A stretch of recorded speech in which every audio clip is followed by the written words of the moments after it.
Ces images capturent un moment historique, un tournant dans l'histoire des talibans.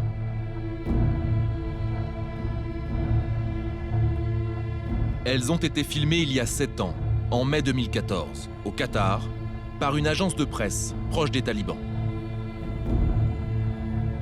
Sur le bord de la route, ces hommes attendent ces 4x4 aux vitres teintées.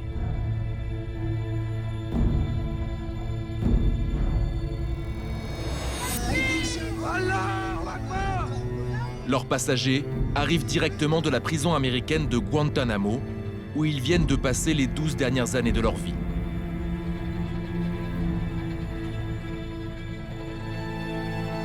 Ils portent encore leur uniforme beige de prisonniers.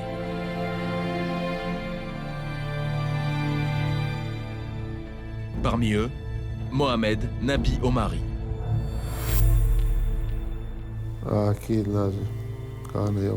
C'était un jour joyeux, évidemment. Le jour de notre arrivée, j'ai retrouvé mes frères qui nous ont réservé un bel accueil. Et bien sûr, nous étions très heureux. Il a abandonné son costume de prisonnier pour un habit traditionnel plus soigné.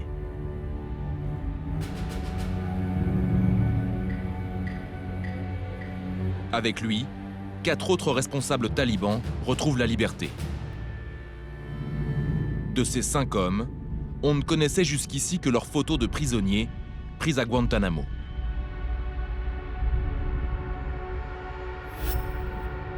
Ils s'appellent Abdullah Kwasik, Khairullah Kherwa, Mohamed Fazl, Nouroullah Nouri et Mohamed Nabi Omari. Les Américains les surnomment les Taliban Five. The Taliban Five. The Taliban Five. Taliban Five. Ils peuvent bien nous donner les noms qu'ils veulent. Notre foi en Dieu est devenue plus forte. Nous avons compris que la victoire vient grâce à Dieu uniquement. Le plus important, c'est que nous soyons patients. Les Taliban Five attendent leur heure depuis 20 ans. Leur passage à Guantanamo a fait d'eux des piliers de ce mouvement fondamentaliste islamiste. Mohamed Nabi Omari n'a jamais accordé d'interview à un média occidental. Des mois de tractations ont été nécessaires pour qu'il accepte notre demande. Bonjour. Que Dieu vous bénisse. Merci pour les efforts que vous avez fournis pour organiser cette interview. En mai dernier, lorsque nous réalisons cette interview, Mohamed Nabi Omari est assigné à résidence au Qatar. Selon l'accord signé avec les Américains, il a l'interdiction de retourner en Afghanistan. Et pourtant, le voici de retour à Khost, dans sa province natale. Il est arrivé en Afghanistan le 17 août 2021, 2 jours après la chute du pays.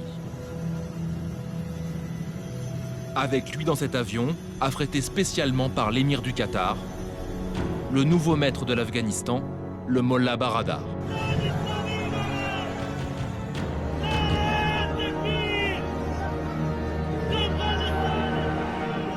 À Kandahar, au sud de l'Afghanistan, le fief historique du mouvement, l'état-major taliban rentre en héros et parade en ville à bord de ses 4x4. Des images qui rappellent celles de leur libération et leur arrivée au Qatar 7 ans plus tôt. Cette fois-ci, les chefs talibans sont de retour. Ils viennent de reprendre le pays. Face à eux, l'Occident à nouveau terrifié, 20 ans après le 11 septembre.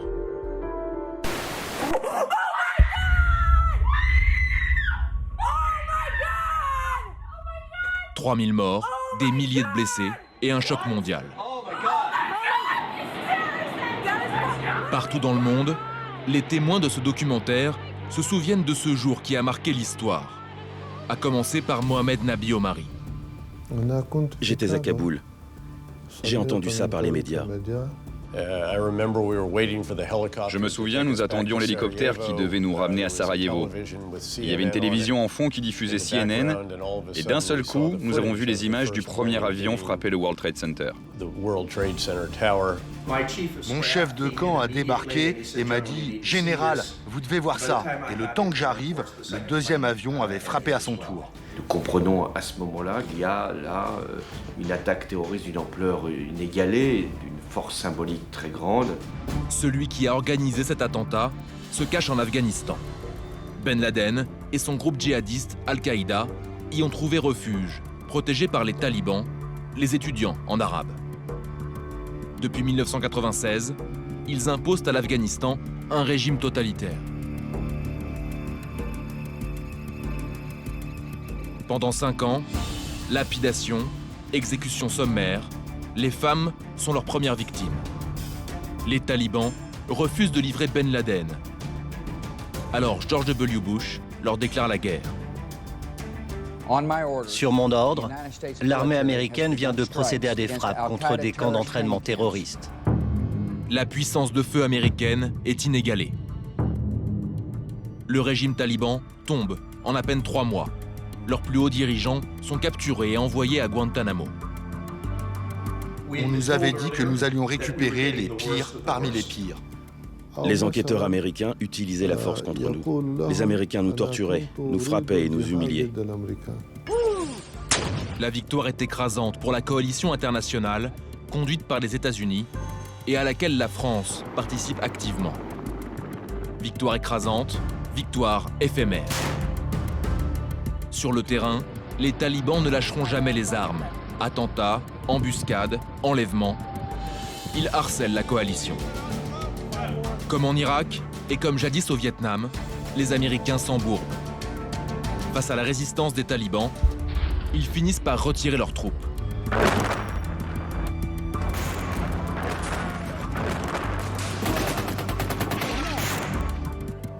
Sans l'aide des Occidentaux, l'armée afghane est en déroute.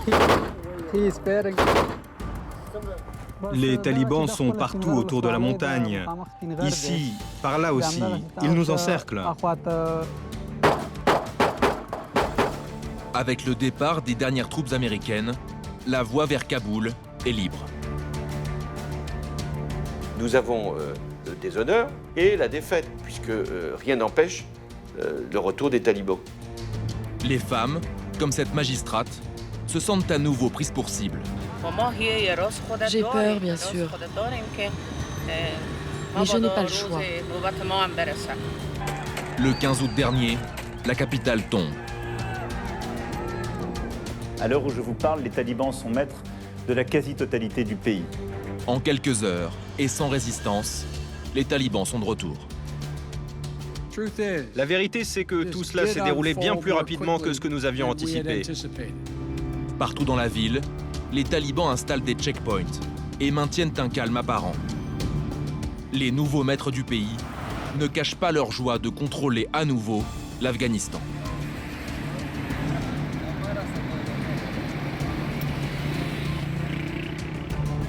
Dans Kaboul, les Occidentaux et de nombreuses familles afghanes fuient le pays. Une de nos journalistes a vécu ce chaos de l'intérieur, jour et nuit.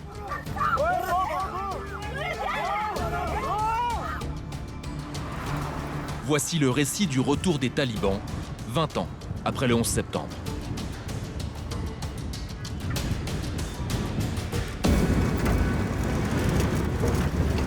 Ces images ont été filmées il y a moins de 2 mois, en juin dernier. Pourtant, elles appartiennent déjà au passé. Nous suivons cette unité de l'armée afghane. Nous sommes dans la province de Jalalabad, au sud-est de l'Afghanistan, à seulement 200 km de Kaboul, la capitale. À l'époque, le pays n'est pas encore totalement aux mains des talibans. L'armée régulière afghane tente de retarder leur progression. Les villages que nous traversons sont presque vides.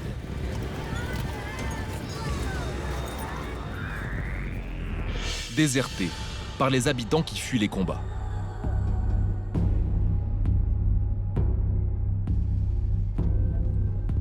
Au sommet de la colline, le poste avancé des soldats. L'homme qui les dirige a seulement 28 ans. Il s'appelle Habib.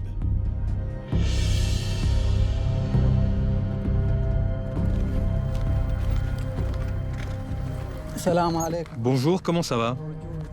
Ces 80 hommes, répartis sur différents postes, ont été équipés à la va-vite. Ils n'ont pas tous de casque. Les rares qu'ils possèdent sont vétustes. C'est notre pays. Maintenant que les forces étrangères sont parties, il n'y a plus que nous pour le défendre. Mais si Dieu le veut, nous réussirons. Il n'y aura pas de problème si Dieu le veut. Ici, pas un instant de répit. Les tirs talibans sont permanents.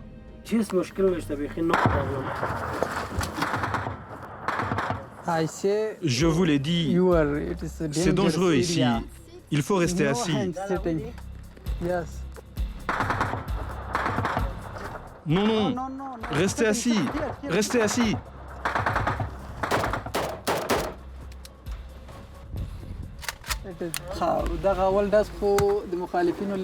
D'abord, ce sont les talibans qui ont tiré, et ensuite nos soldats ont riposté.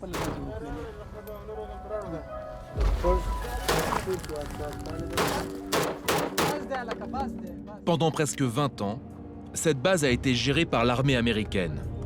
Elle l'a remise aux militaires afghans en juillet 2020. Formés par les GIs, Habib et ses hommes sont désormais seuls face à l'ennemi taliban.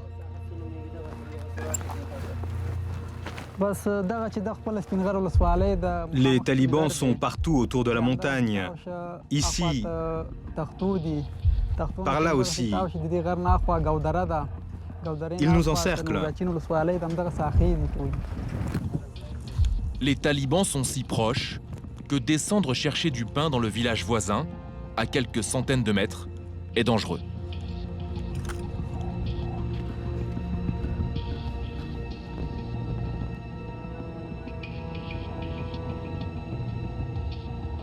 Ici, il ne reste que la famille du boulanger. Il ravitaille la base sous les tirs d'artillerie réguliers.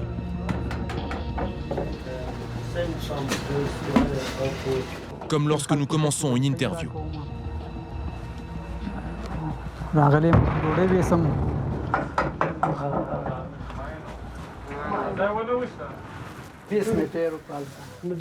Ce sont les talibans? Oui, oui, il y a des talibans qui tirent de là-bas. Ça vient de chez eux. On est en sécurité ici? Oui, oui, pas de problème ici. Les talibans sont tout proches. Le risque de débâcle est permanent.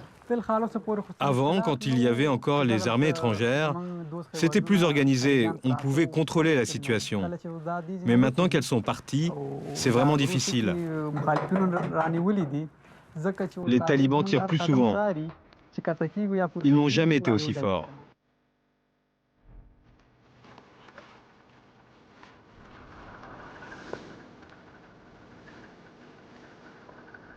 Là, je dois traverser la route pour rentrer à la base et ramener le pain. Ils vont me tirer dessus, mais je m'en fous. Habib est fataliste. Il ne se protège même plus. Un tir. Le jeune chef presse le pas. Habib n'a pas été blessé. Il retrouve des hommes d'une autre unité. Ils sont tous épuisés, moralement et physiquement. Bonjour. Ça va les gars? Trop d'astreintes, des nuits trop courtes, un manque de moyens humains et matériels, un sentiment d'abandon. Nous ne sommes pas assez nombreux, mais nous n'avons pas le choix. Toi, t'es assis là, mon frère, mais ton régiment, il est là-bas, de l'autre côté.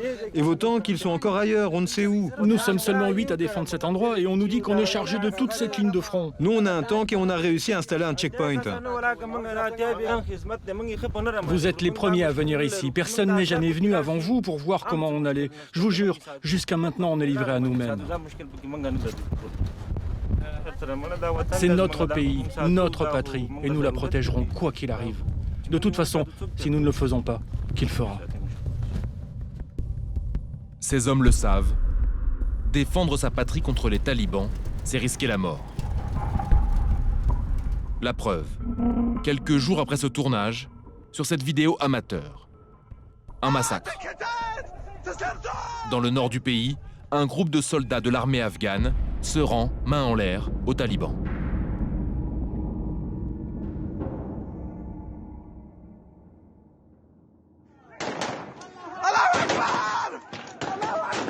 Ils sont abattus, sans aucune forme de procès. Le sang et les cris en Afghanistan. Le luxe et le calme à Doha, au Qatar. Là-bas, dans les grands hôtels, les mouvements islamistes viennent discuter avec les grandes puissances. Une scène inimaginable ailleurs. L'émir du Qatar a fait de son pays un intermédiaire incontournable dans les négociations entre occidentaux et talibans. Depuis sa sortie de Guantanamo en 2014, Mohamed Nabi Omari n'a pas le droit de retourner en Afghanistan. Cette distance n'affaiblit ni son influence, ni son pouvoir. Il est désormais l'un des plus hauts responsables de la branche politique des talibans. Aujourd'hui, au Qatar, à Doha, qu'est-ce que vous faites? Quel est votre rôle? Je travaille au sein du bureau politique ici, comme membre de l'équipe de négociation de l'Émirat islamique. Je disais que nous avons compris que la solution pour résoudre les problèmes est dans la négociation et les échanges politiques.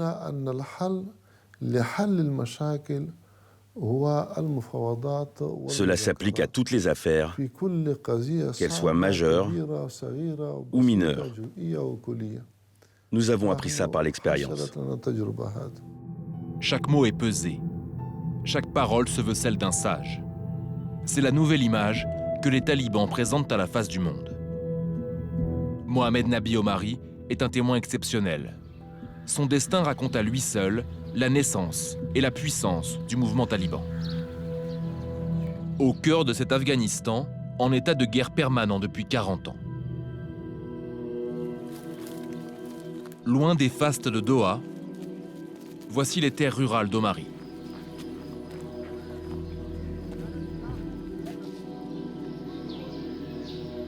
Son village, Metahan, est tout proche de la frontière avec le Pakistan.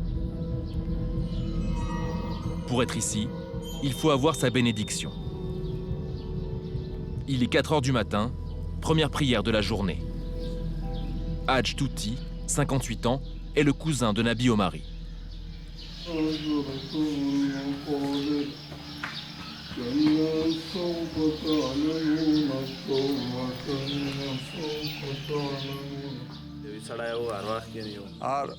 Mohamed Nabi Omari a toujours été un homme très pieux, religieux, et il respectait les règles.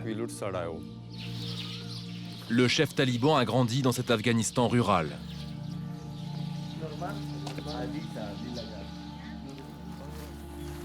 L'un des pays les plus pauvres du monde, où l'islam rigoriste et traditionnel façonne la plupart des esprits. C'est le champ de mon père, et c'était déjà celui de mon grand-père.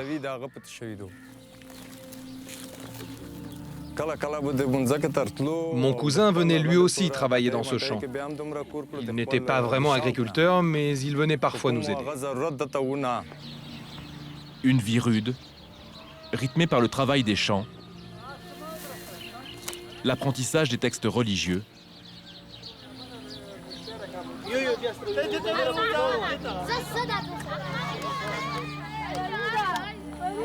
et l'école. C'est ici, venez. L'école de Mohamed Nabi Omari. Voilà, ici c'est la salle de classe. Mais à l'époque, il n'y avait pas ces pupitres. Nous étions à même le sol, sur des tapis. Avec Omari, nous étions toujours assis l'un à côté de l'autre. Là-bas, au fond. En 1979, la vie des deux cousins bascule. La guerre éclate. Dans les campagnes, beaucoup d'Afghans rejettent le régime communiste de Kaboul. La Russie soviétique vole à son secours. L'armée rouge envahit l'Afghanistan. Il était plus jeune que moi. Nous étions vers notre 5e année d'études dans cette école. Au moment de la guerre contre les Russes, on s'est caché et puis il s'est enfui avec sa famille. Ils ont quitté le pays pour le Pakistan.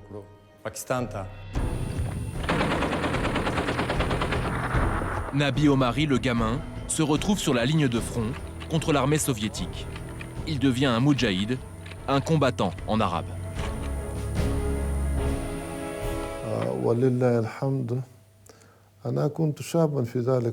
Dieu merci, à cette époque j'étais jeune. Quand j'ai pu commencer le djihad, j'avais à peu près 12 ans. En 2 ou 3 ans, je n'ai été blessé que 5 fois. Comme lui, de nombreux Afghans sont blessés au combat. Près de 2 millions d'entre eux fuient vers le Pakistan. Certains enfants rejoignent les madrasas, des écoles coraniques ultra-rigoristes, où l'on prône la guerre religieuse et l'instauration stricte de la charia. 10 ans plus tard, l'armée rouge quitte le pays défaite. Les gamins des madrasas, devenus hommes, reviennent en terre afghane. Ils veulent imposer leur mouvement né au Pakistan. Son nom, les talibans, les étudiants en arabe. Le mouvement des talibans a été fondé pour promouvoir la réconciliation et la paix en Afghanistan. Nous voulions établir dans le pays un véritable émirat islamique. Ce même émirat pour lequel les Afghans ont combattu contre les Russes à l'époque. À la tête des talibans, cet homme, le Mollah Omar, un chef qui fait peur à l'Occident. Il façonne sa légende.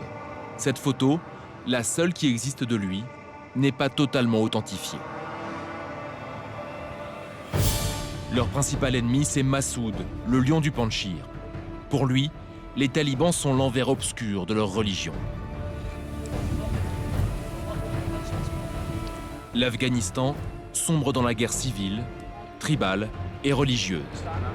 En 1996, ce sont les hommes du Mollah Omar qui entrent dans Kaboul, la capitale, et deviennent les nouveaux maîtres du pays.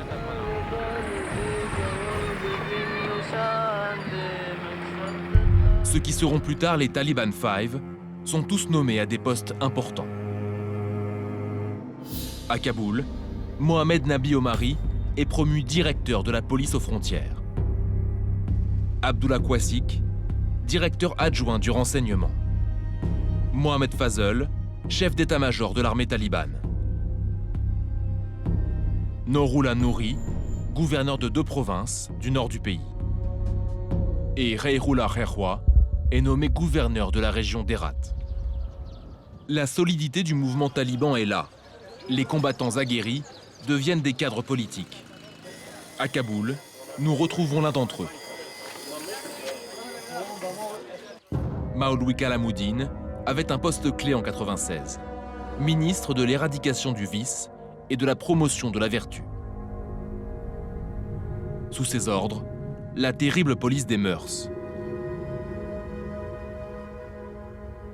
Elle patrouillait dans les rues à la recherche de loisirs interdits, comme ces simples cassettes vidéo détruites et accrochées en guise d'avertissement. À cette époque, dans le pays, la corruption était partout. Partout sur le territoire. Les hauts responsables talibans se sont alors élevés contre la corruption dans le sillage du Mollah Omar. Et ils sont parvenus à faire disparaître la corruption de tout le pays. Ça, c'est vraiment leur plus grand fait d'armes. En conséquence, le pays est devenu extrêmement sûr. À cette époque, la situation était tellement calme que vous pouviez laisser $1 million dans un sac au bord d'une route, personne n'aurait osé le prendre, et vous l'auriez récupéré intact. Quelle meilleure preuve de leur efficacité. Sous le régime taliban, cet ancien ministre de la Vertu a notamment pour cible les femmes.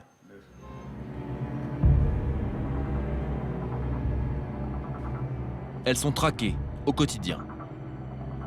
Interdiction de se déplacer seule, interdiction d'étudier, interdiction de travailler, interdiction de montrer son visage et son corps. Ils disent appliquer la charia, la loi coranique, lapidation en cas d'adultère, exécution en public. Le 17 novembre 1999, une femme filme clandestinement à l'intérieur du stade Ghazi de Kaboul.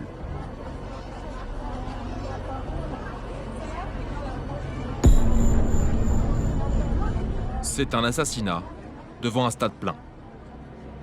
La victime s'appelle Zarmina. Elle est accusée d'avoir tué son mari.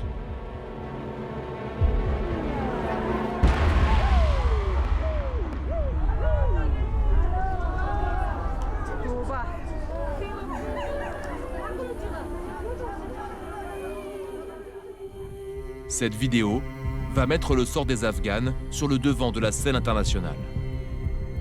L'ONU condamne les crimes des talibans dans cette résolution. Elle dénonce les atteintes aux droits de l'homme, les crimes de guerre et même l'implication dans le trafic d'opium.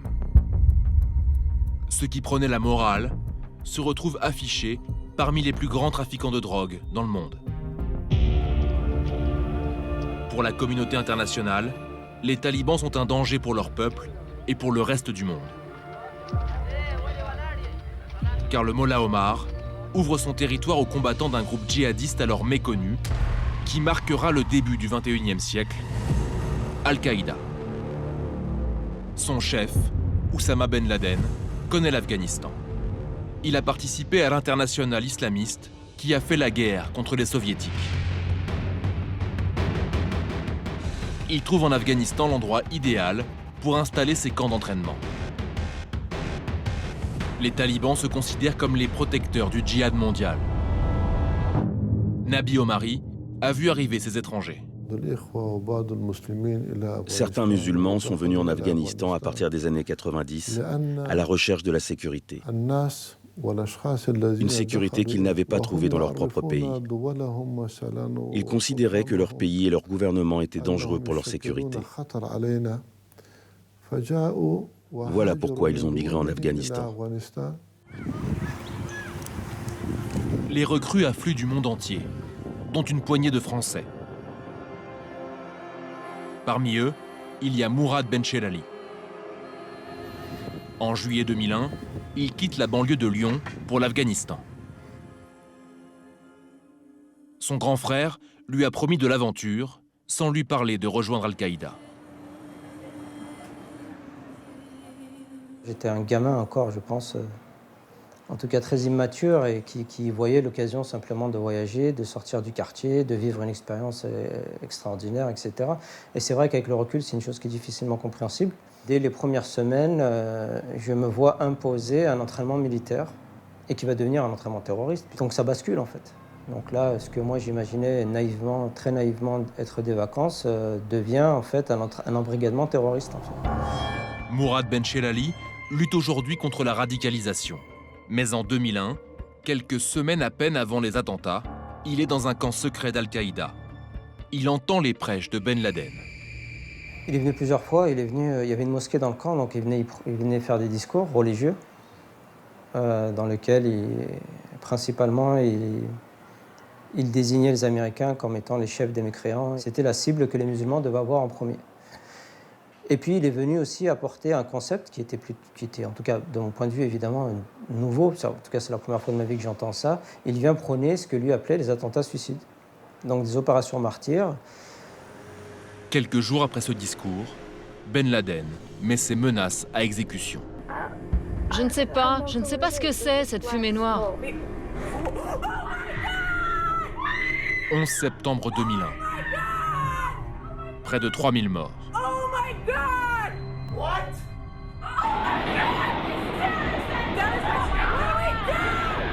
Personne n'imagine encore les conséquences de ce choc mondial. Dans les cendres du World Trade Center, le président américain George W. Bush désigne ses ennemis, Oussama Ben Laden, son réseau Al-Qaïda et leurs protecteurs, les talibans afghans. Sur mon ordre, l'armée américaine vient de lancer des frappes contre des camps d'entraînement terroristes et les installations militaires du régime taliban en Afghanistan. 3 semaines plus tard, les bombes pleuvent sur l'Afghanistan. Les Américains et la coalition frappent les sanctuaires où se cache Ben Laden et ses hommes. Mourad Benchelali est au milieu du chaos. J'ai réussi à fuir du camp d'entraînement autour du 13 septembre 2001. Et c'est là que le piège se referme.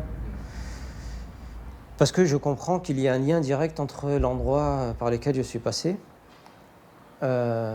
Oussama Ben Laden, que je viens de croiser, et l'organisation de ces attentats. Et c'est là que je comprends que s'il y a bien un endroit où il ne fallait pas se retrouver à ce moment-là, c'était bien celui où j'étais. L'armée américaine veut Ben Laden, le Mollah Omar et tous ceux qui ont un lien avec Al-Qaïda. Elle veut aussi capturer les plus hauts responsables talibans.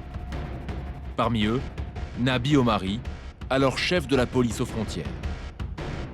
Il est arrêté à Khost, non loin de son village natal. On m'a dit que ce serait mieux pour moi d'aller voir les Américains par moi-même. Parce que sinon, ils viendraient me chercher chez moi. Alors j'ai accepté et je suis allé voir les Américains à l'aéroport de Khost. Immédiatement, ils m'ont demandé des informations sur le Mollah Omar. Ils voulaient que je les aide à l'arrêter. Ils m'ont donc proposé de l'argent pour cette mission. Et moi, je leur ai fait croire que j'étais d'accord et que dès ma sortie de ce rendez-vous, j'allais voir ce que je pouvais faire. Mais apparemment, ils avaient compris que je n'allais pas les aider. Alors ils m'ont menotté et ils m'ont mis dans un avion.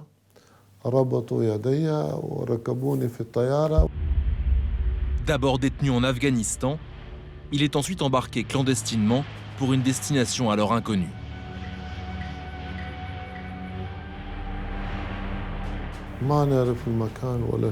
Nous ne savions pas où nous allions. Au lendemain de notre arrivée là-bas, lors de l'interrogatoire, ils nous ont informé que nous étions arrivés à Guantanamo.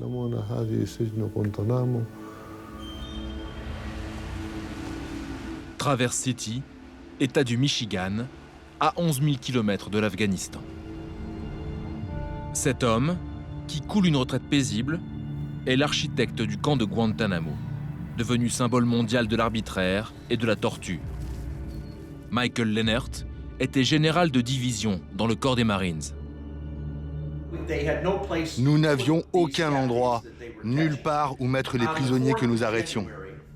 Le 4 janvier 2002, nous avons reçu l'ordre de mettre sur pied une force d'intervention spéciale et de nous déployer à Guantanamo, sur l'île de Cuba. Nous devions installer là-bas des cellules, les construire de zéro. Et tout devait être opérationnel dans un délai de 96 heures. Il va devenir le premier commandant du camp de Guantanamo.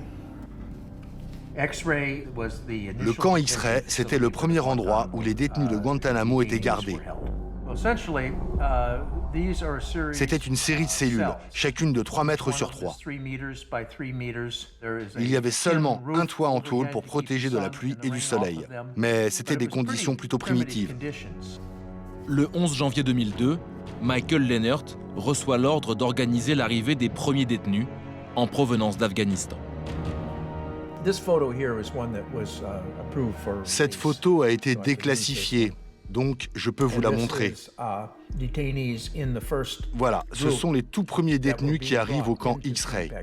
Vous voyez, il y avait 2 bus, avec chacun 10 détenus à bord. C'est l'arrivée du tout premier groupe. On nous avait dit précédemment que nous allions récupérer les pires parmi les pires.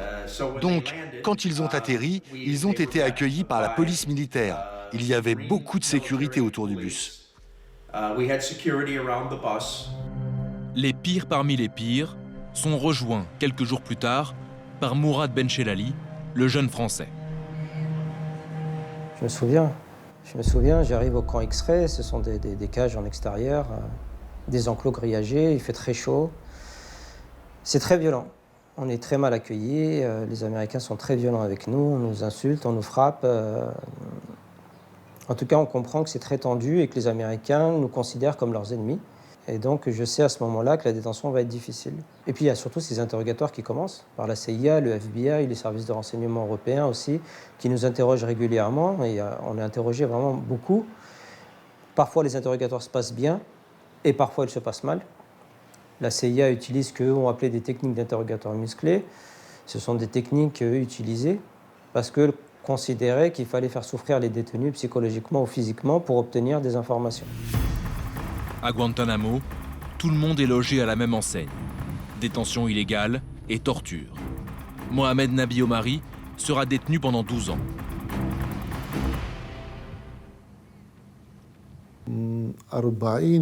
Je vous jure, sans exagération, pendant 40 jours, on m'a empêché de dormir plus de 3 minutes d'affilée. À chaque fois que je fermais les yeux, un soldat venait frapper à ma porte en criant « Lève-toi, ne dors pas ». Ça, c'était mon cas. Mais pour d'autres détenus, ça pouvait durer des mois. Ces abus systématiques sur des détenus non jugés resteront en partie secrets. Jusqu'en 2014, des rapports officiels, notamment du Sénat américain, recensent l'horreur de Guantanamo. Les prisonniers ont régulièrement été humiliés, torturés psychologiquement, enchaînés ou enfermés dans des boîtes pendant de nombreuses heures. En détention, Mohamed Nabi Omari n'avoue jamais aucun lien avec Al-Qaïda. Les Américains inscrivent son nom sur cette liste de 71 détenus, dont 3 autres des Taliban 5. Ces hommes ne peuvent pas être libérés, trop dangereux, mais pas non plus condamnés, faute de preuves. Les Américains sont dans l'impasse. Ils nous ont répondu qu'ils ne pouvaient pas nous libérer parce que nous étions dangereux. Que nous serions jugés un jour devant un tribunal,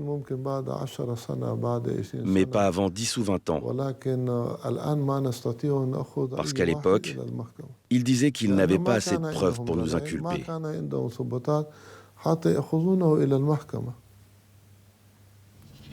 Pendant que Nabi Omari et d'autres hauts gradés du régime croupissent à Guantanamo, leurs frères talibans n'ont pas rendu les armes en Afghanistan.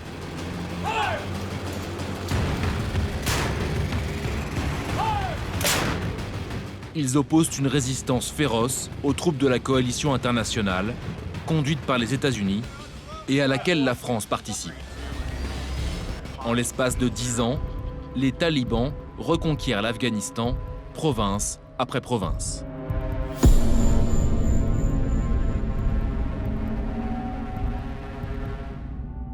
En difficulté après 10 ans de résistance des talibans, les Américains changent petit à petit de ton à leur égard. Comme ici, en février 2011, avec ce discours de la chef de la diplomatie américaine, Hillary Clinton. Je sais que se réconcilier avec un adversaire aussi brutal que les talibans peut paraître détestable, voire inimaginable. Et la diplomatie serait beaucoup plus facile si nous ne devions parler qu'avec nos amis. Mais ce n'est pas comme ça qu'on fait la paix. Les États-Unis ouvrent la porte à une issue négociée du conflit. Mais continue aussi la guerre avec un nouveau chef, le général David Petraeus, de retour du terrain de guerre irakien. La mission de la coalition, quand j'ai pris le commandement en Afghanistan, était de stopper les talibans, de les repousser loin des régions Est et Sud où ils étaient les plus menaçants. Les talibans progressaient, ils avançaient. Ils reprenaient petit à petit toutes les zones que la coalition et le gouvernement contrôlaient jusque-là en Afghanistan. David Petraeus reste 1 an dans la poudrière afghane, sans réel succès. En 2011, il est nommé à la tête de la CIA. Merci, Monsieur le Président. Il hérite d'un dossier qui secoue toute l'Amérique. Les talibans ont un otage, un soldat américain.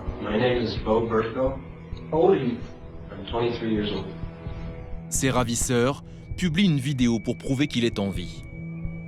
Sous la contrainte, le soldat récite un texte.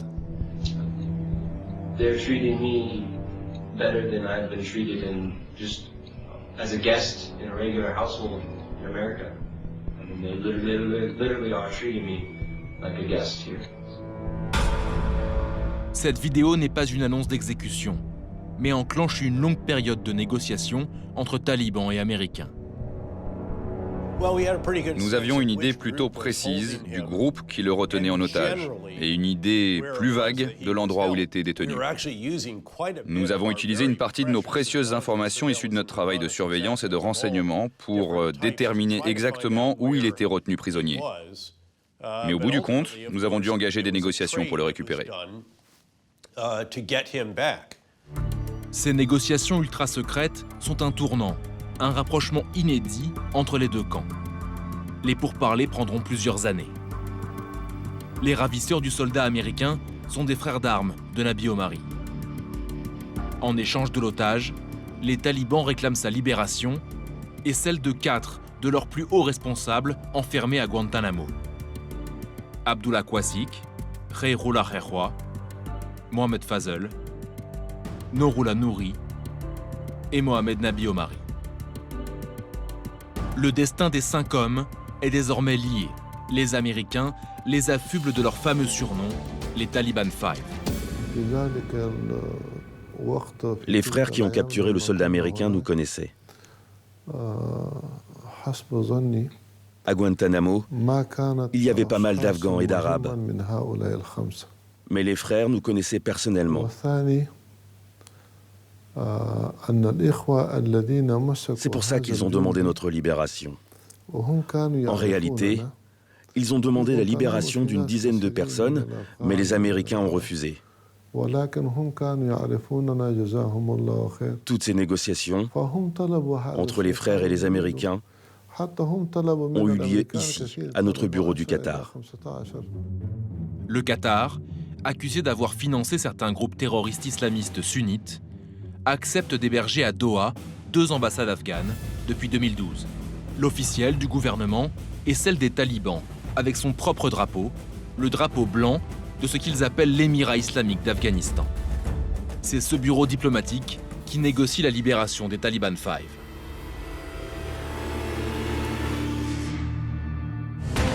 Après 5 ans de détention, l'otage Bo Bergdahl est libéré le 31 mai 2014.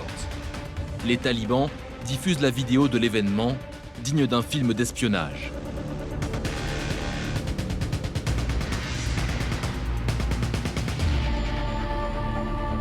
Bergdahl est récupéré par l'hélicoptère des forces spéciales américaines.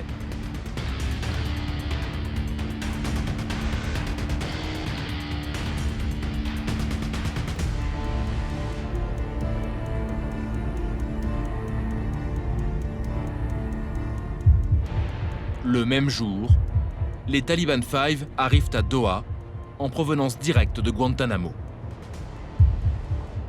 L'échange de prisonniers est un succès. Les conditions posées par Washington sont claires. Les Taliban Five ne doivent pas quitter le Qatar. Mais cette contrainte se change en promotion. Les 5 hommes deviennent diplomates. Les voici en habit traditionnel. Ils participent aux négociations de paix entre talibans, gouvernement afghan et américains. Voici Mohamed Fazl. Khairullah Khairwa, lui, prend la parole. Les négociateurs se réunissent pour que l'Afghanistan soit un pays libre. Ils assistent même à des dîners diplomatiques. Cette vidéo a été filmée par une agence de presse proche des talibans. Nous sommes dans un hôtel de luxe de Doha. La scène était impossible à imaginer 4 ans plus tôt. Ici, la table des diplomates américains. À droite, celle de Mohamed Nabi Omari. Plus loin, on reconnaît aussi Khairullah Khairwa. Dans la salle de réception, il y a des diplomates qataris et même un Européen, l'ambassadeur spécial de l'Allemagne chargé de l'Afghanistan.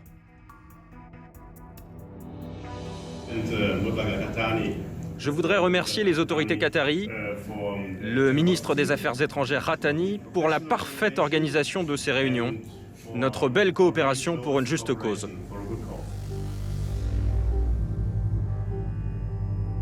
Le monde commence à considérer les talibans, hier encore infréquentables, comme des interlocuteurs crédibles pour la paix. En novembre 2019, le président Trump, en déplacement en Afghanistan, est convaincu que les États-Unis ont encore la main et le dit devant ses GIs. Les talibans veulent faire un deal. On va voir s'ils veulent vraiment faire un deal. S'ils veulent faire un deal, ça doit être un vrai deal. Et vous savez pourquoi ils veulent faire un deal? C'est grâce à vous. Et merci aux soldats afghans aussi. Le deal, tant vanté par Trump, se résume en fait à accepter toutes les exigences des talibans, à commencer par la libération de leurs prisonniers de guerre. À l'été 2020, ils obtiennent la libération des 400 derniers talibans encore détenus dans les prisons du gouvernement afghan avec l'autorisation implicite des Américains.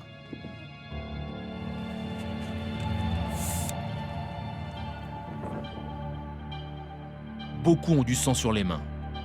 Parmi eux, Abdul Sabor, ici sur cette photo, en uniforme de l'armée afghane. Il a assassiné des soldats français hors du champ de bataille.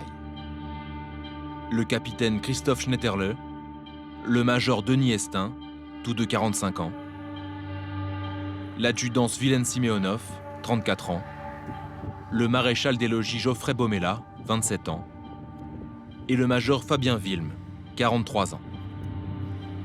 Il a grandi en Alsace, à quelques kilomètres de Strasbourg. Son père, Jacques, honore sa mémoire. Ça, c'est quoi? Ça, c'est médaille militaire, valeur militaire, croix de la valeur militaire. Il avait déjà les deux citations. Et la palme, c'était à l'occasion du décès. Son fils a été tué dans la base de Gwan, à l'est de l'Afghanistan. Et là, sur toutes les photos, il a toujours une arme à la main. Il est tué sans arme. Et il m'a ramené de la terre de Gwan.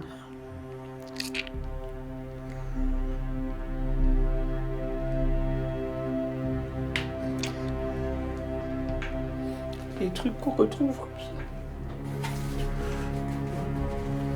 Le 20 janvier 2012, Fabien Wilm et ses camarades font du sport, sans armes. Ce jour-là, dans la base de Gwan, il y a aussi une unité de l'armée afghane dans laquelle le taliban Abdul Sabor est infiltré. En ouvrant mon ordinateur, il y avait une espèce de flash du journal Le Parisien. Il disait j'étais 4 soldats français tués en Afghanistan. Alors j'étais un peu soulagé parce que je ne sais pas comment j'avais appris ça, que quand il y a des morts, l'armée communique d'abord avec la famille. Hein.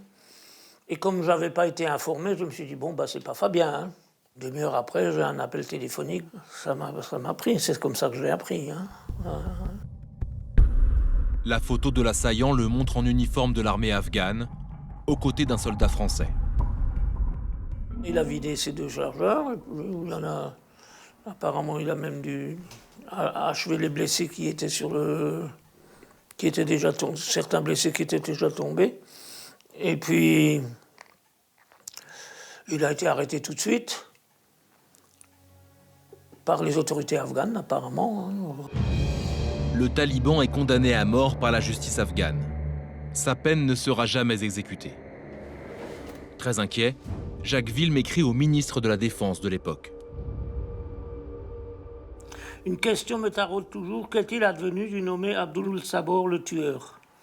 Je ne souhaite pas voir cet assassin gracier ou évadé et apprendre qu'il se promène en liberté avec l'auréole de résistant et de modèle pour ses commanditaires talibans. Jacques Wilm reçoit d'abord une réponse rassurante.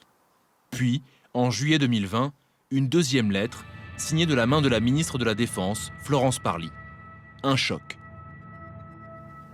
Monsieur Abdul Sabor est aujourd'hui placé en résidence surveillée au Qatar et je peux vous assurer que notre détermination à suivre l'évolution de sa situation est entière. Notre volonté à le voir exécuter sa peine a été rappelée.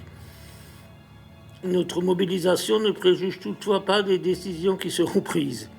Aussi, je m'engage personnellement à vous tenir informé des développements à venir.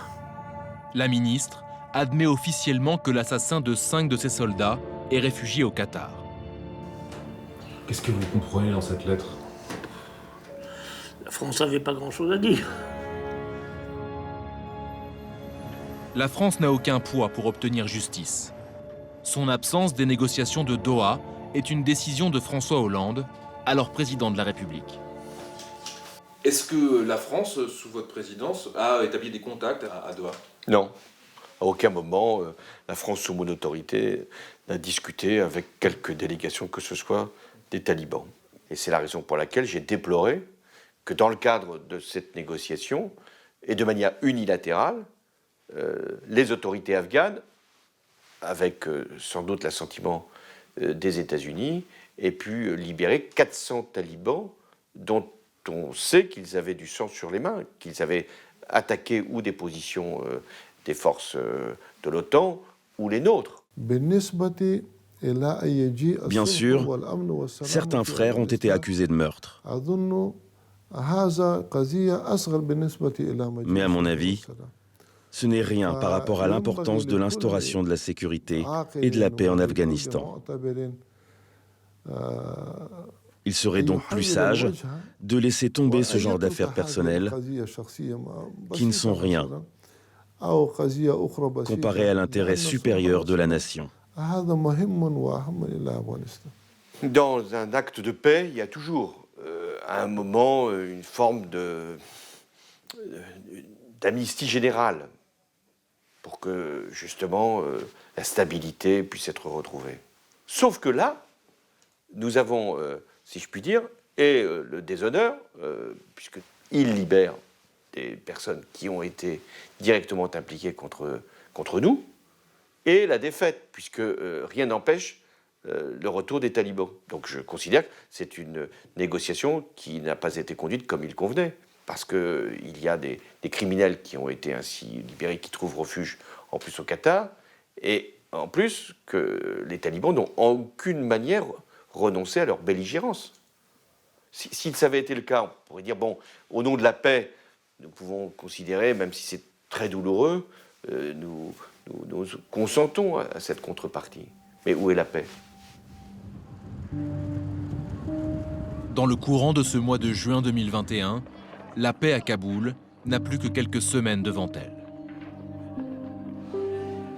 Alors, les habitants profitent de leur liberté. À l'époque, filles et garçons peuvent encore jouer au foot sur la pelouse du stade Ghazi. Là où 20 ans plus tôt, les talibans prohibaient le sport et organisaient des assassinats publics.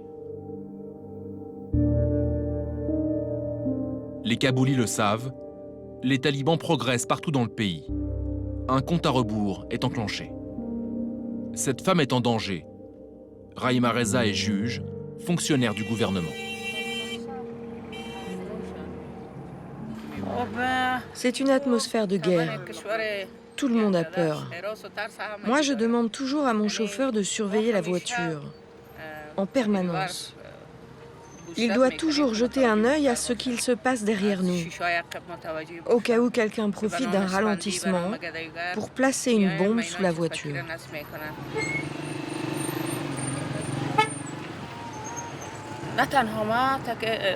Il n'y a pas que moi. Tous les employés du gouvernement sont menacés, en particulier les juges. Je sais qu'il y a des récompenses, des primes pour chaque juge tué. Tous les jours dans les journaux, on apprend qu'un ou deux fonctionnaires ont été tués. Depuis la fin de l'année 2020, une vague d'assassinats cible des personnalités de la société civile.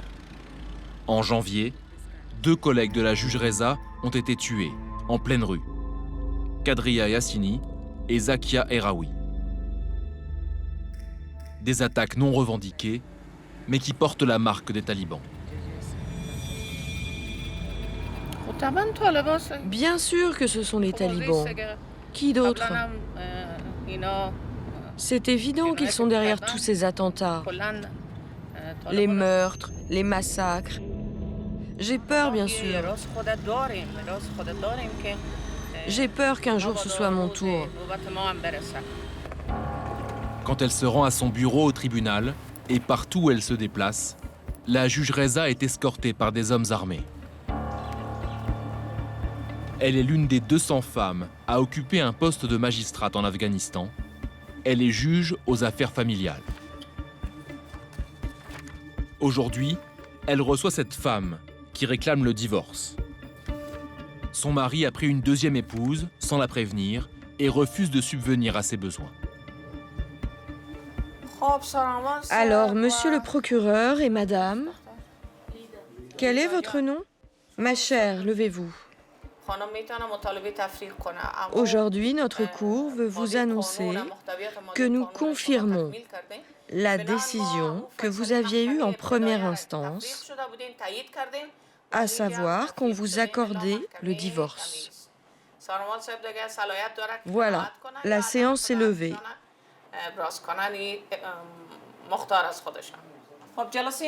Pourquoi pleurez-vous, ma chère? Vous êtes triste?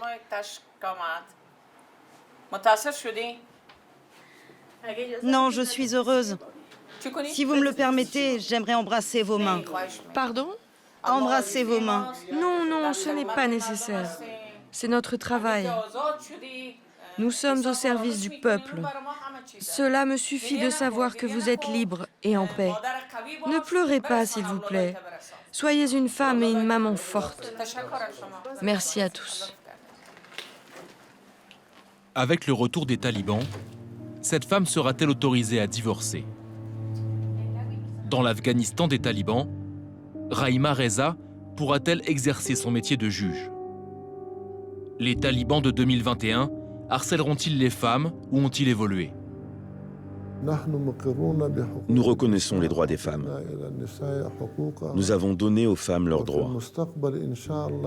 Et à l'avenir, si nous reprenons le pouvoir, nous allons leur accorder encore plus de droits. Mais je crois qu'il y a une différence dans la définition de ces droits selon l'islam et selon l'Occident. Alors si on nous demande de suivre le modèle occidental, nous ne serons pas d'accord. Le message taliban est clair. Les droits des femmes à l'occidental, c'est non. Cette atmosphère de guerre, partout dans le pays, terrorise en particulier les minorités ethniques et religieuses. Elles sont visées par des attentats. Les talibans et Daesh, l'organisation État islamique, née en Irak, sont tour à tour accusés. À Kaboul, ce 9 mai 2021, dans le quartier Hazara, une minorité chiite, une triple explosion tue 85 personnes, en majorité des fillettes de 12 à 15 ans. Le message est clair, c'est l'éducation des filles qui est ciblée.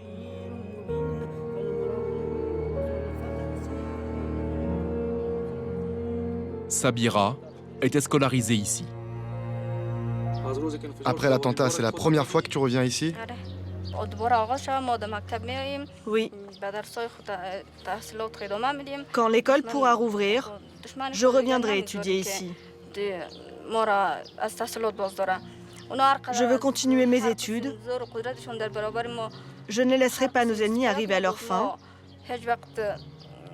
Je reviendrai. Je continuerai ma scolarité pour réaliser mes rêves. La famille a perdu une de ses filles, Arefa, 13 ans.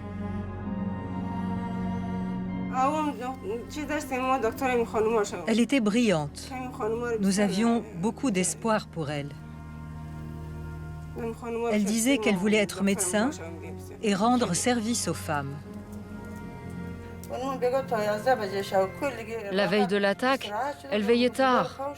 Et je lui ai dit, va te coucher, repose-toi. Elle m'a répondu, non, pas encore. Je dois étudier, demain j'ai un examen. Et le lendemain, à 4 heures, elle a été tuée.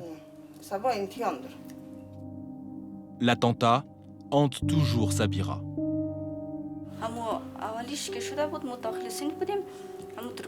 Quand nous avons entendu la première explosion, nous étions encore dans la classe.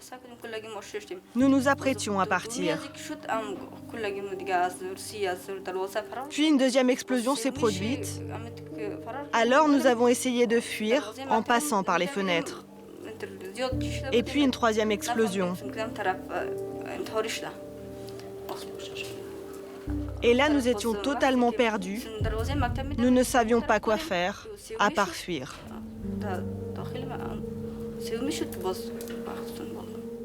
Qui a commis ce massacre? En mai 2021, le président afghan est encore Ashraf Ghani. Et pour lui, aucun doute, ce sont les talibans. Les talibans doivent comprendre qu'ils ne pourront jamais obtenir ce qu'ils veulent en tuant des civils innocents. Il y a eu à Kaboul un attentat dans une école pour petites filles. Est-ce que les talibans sont responsables de ça? Nous avons publié un communiqué pour dénoncer cet attentat, que nous avons qualifié d'attaque brutale et barbare. Ce n'est pas un acte de musulman, ni même d'un être humain. Malgré notre démenti, le gouvernement de Kaboul s'est obstiné à dire que ce sont les talibans qui en étaient responsables.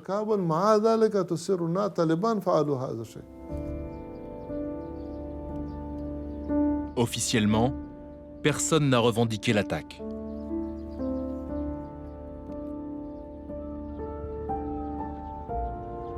Les talibans accusent Daesh, qui a profité du chaos afghan pour s'infiltrer et commettre de nombreux attentats. Les talibans affirment qu'ils sont en guerre contre Daesh et qu'ils s'opposent à cette violence contre des civils. Nous ne partageons pas la même croyance avec Daesh, ni la même éthique, ni les mêmes habitudes ou traditions. Daesh n'a pas de place en Afghanistan tant que nous sommes vivants. Quand les forces étrangères se retireront d'Afghanistan, si Dieu le veut, nous retournerons tous là-bas. Nous aurons un nouvel émirat islamique, où la sécurité et la paix régneront. «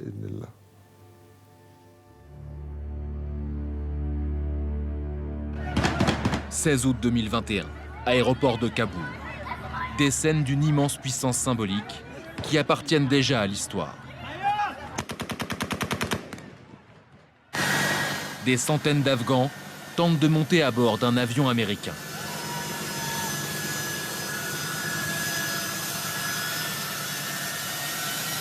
Quelques heures plus tôt, les talibans ont pris la capitale. En l'espace d'une journée, tous les lieux de pouvoir tombent.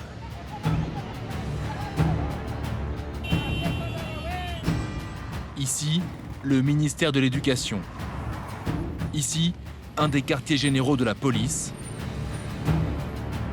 Là, l'académie de police sont gardés par ces hommes, fiers de leur victoire et ravis de triompher devant notre caméra.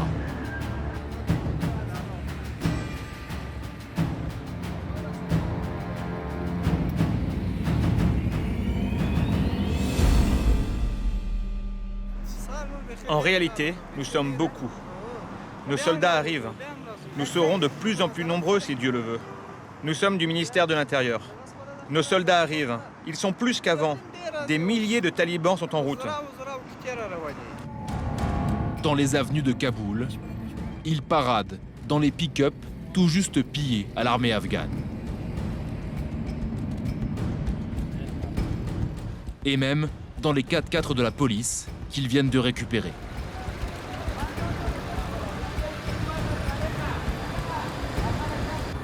Ces jeunes hommes, habillés en tenue traditionnelle, sont tous armés.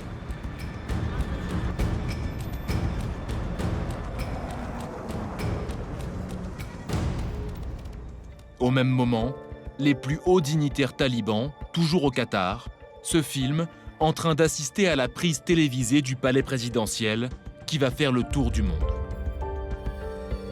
Leurs hommes posent fièrement dans le bureau du président Ghani, qui a déjà fui le pays. De nombreux habitants, eux, se pressent vers les ambassades étrangères.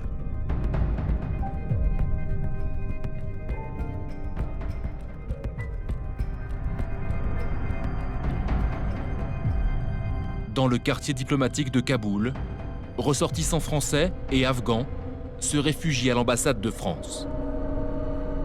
Notre équipe, Sonia Ghezali, et Charzi Bouallah est parmi eux. Ils parviennent à filmer ces images depuis l'intérieur de l'ambassade. Hommes, femmes et enfants s'enregistrent pour pouvoir être évacués vers la France.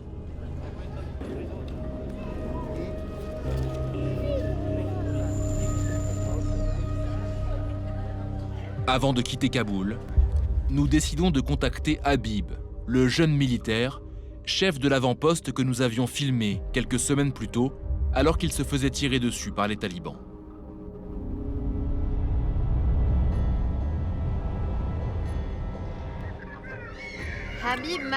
Bonjour Habib, c'est Sonia de la télévision française. Ah oui, comment allez-vous? Bien, merci. Et vous, comment allez-vous? La situation était calme, mais nos commandants nous ont appelés pour nous dire de quitter la zone et de ne pas combattre. J'étais dans la tour de guet et j'ai réalisé que j'étais tout seul, qu'il n'y avait plus personne.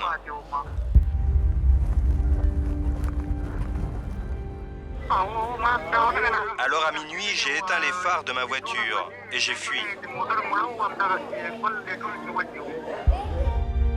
Nous appelons aussi la juge Rahima Reza.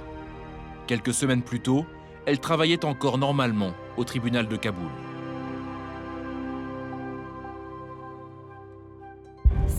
Bonjour juge Reza, c'est Sonia. Ah oui, comment allez-vous? Nous étions en réunion à la Cour suprême et on nous a dit qu'il fallait qu'on parte dès que possible, qu'on rentre chez nous, que nos vies étaient en danger. On nous a dit ça à 10h le matin et à 16h, les talibans étaient dans la ville. Je ne me sens pas bien. Je suis seule à la maison. Comme vous le savez, la situation est dangereuse. On ne peut pas sortir dans la rue, c'est très dangereux. Et je reçois à nouveau des menaces de mort.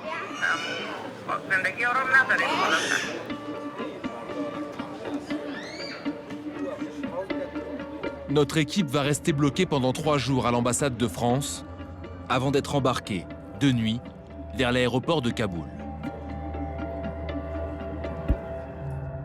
À bord du bus, les passagers sont terrorisés. Nous filmons discrètement et nous masquons leurs visages. Peu après la sortie de l'ambassade, le bus s'arrête. Une mère et sa fille n'ont pas réussi à monter à bord. Mais les autres passagers ont peur d'ouvrir les portes. À quelques mètres, ils ont aperçu les talibans.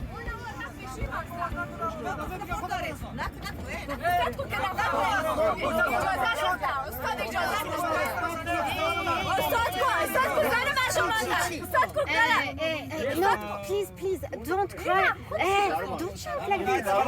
Calm down. Les talibans finissent par faire des tirs de sommation.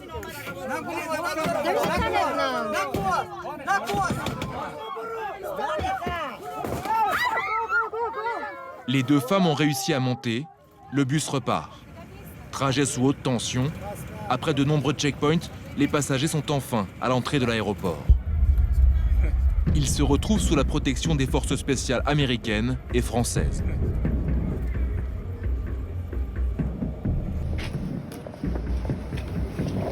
Mais ça me rend. Alors, on est fatigué?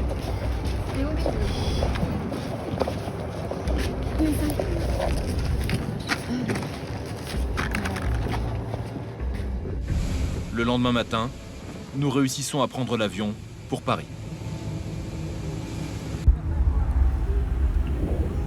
L'Afghanistan est-il vraiment résigné à revenir 20 ans en arrière, à retomber sous le joug des talibans?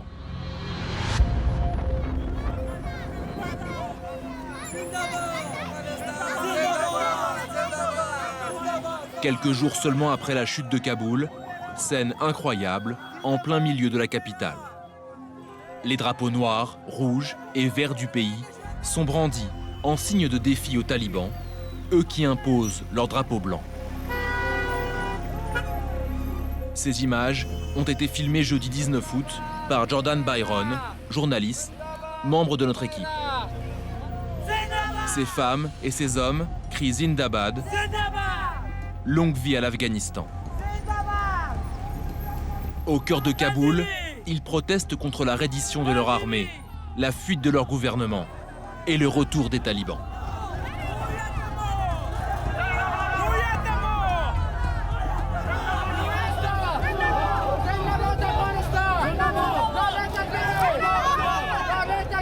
Soudain, les talibans encerclent le convoi. Entre manifestants déterminés et talibans armés, le face-à-face est tendu, dangereux.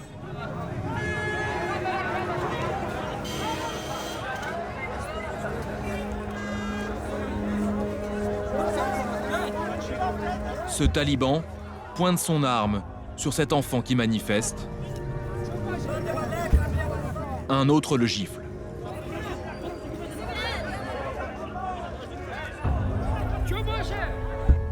Cet autre taliban est menaçant, Kalachnikov au poing. Un autre le retient, in extremis.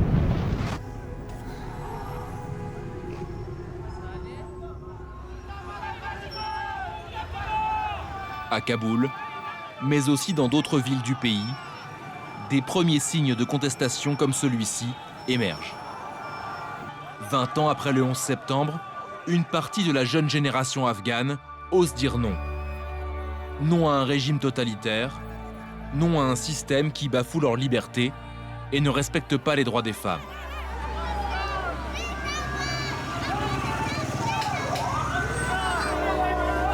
Quel avenir pour l'Afghanistan? Un pays en guerre depuis plus de 40 ans.